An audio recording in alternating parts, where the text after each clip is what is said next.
9 episodes, over 3,000 VFX shots, some in black and white, practical effects, CGI, men with plates on sticks, wire removal, CG paint brushes, and Vision with a blue face. Yes, Wandavision had a bucket load of awesome VFX.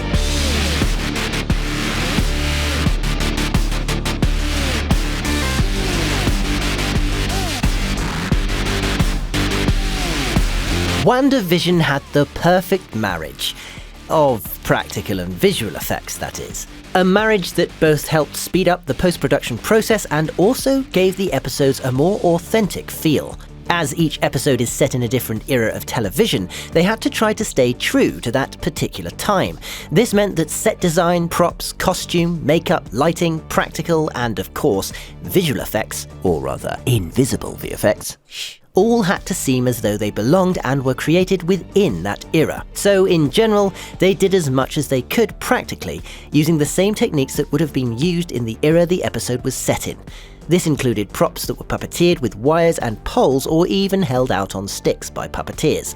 After that, the VFX team would remove the wires and poles and, depending on the director's requirements, add more CG props mimicking the puppeteered motion, like for example this paintbrush. But before we go painting with colour, there were some issues to deal with in the first episode as it was set in black and white. Now, before you go thinking that black and white is easy because you just shoot in black and white or change the colour in post-production, and yes, you can do that quite easily, but there are a few things that make it not so simple as it may seem. How do you mean? Well, Wanda, you see, the colour of your hubby here isn't actually red. What? Yeah, he's actually blue.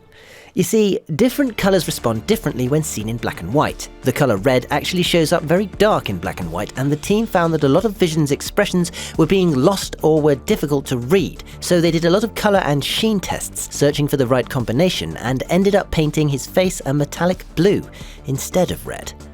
The kitchen set was also painted a light blue tone so as not to appear too dominant in the shot. Then, in episode 2, we get to see the transition into colour.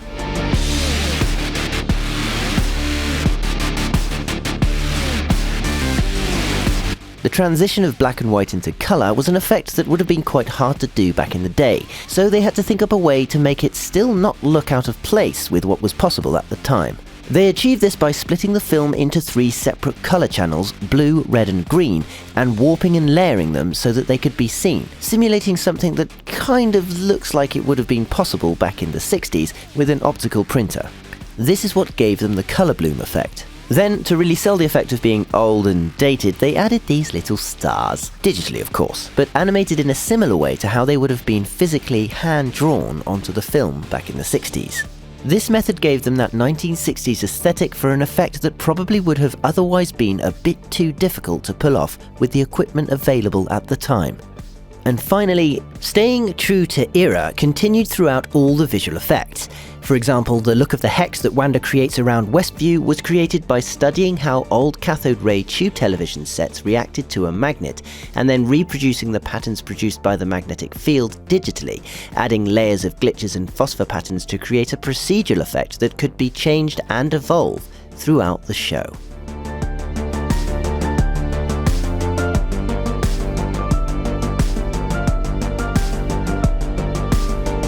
Please give us a like if you enjoyed this video. Don't forget the links to the music used in the video are in the video description. And as always, be sure to let us know in the comment section which movie VFX you'd like to see behind next.